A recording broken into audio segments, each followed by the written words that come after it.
বিপ্লবের মার্কা। 11 আসনের ভোটার হতাম, শাপলাগুলিতে নাহিদ ইসলামকে আমি ভোট দিতাম।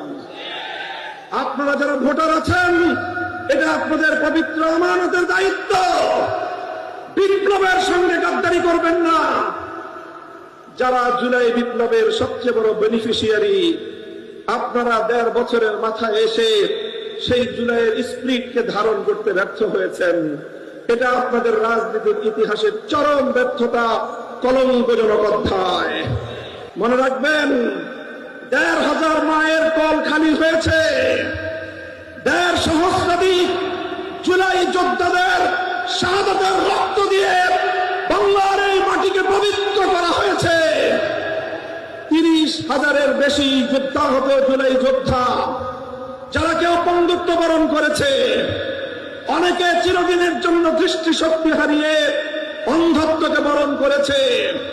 অনেক জুলাই যোদ্ধা আজও মাথায়, বুকে, পেটে জালিমের ছুড়ে দেওয়া বুলেট ধারণ করে আজও তারা দিন গুজরান করছে।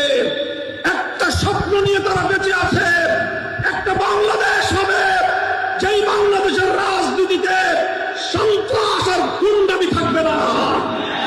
একটা বাংলাদেশ হবে যেই বাংলাদেশের রাজনীতিবিদরা দেশের মানুষের তিল তিল করে কষ্টার্জিত সম্পদ দিয়ে গড়ে ওঠা বাংলাদেশের জাতীয় কোষাগার শূন্য করে তারা লুটপাট আর দুর্নীতির রাজনীতি করবে না।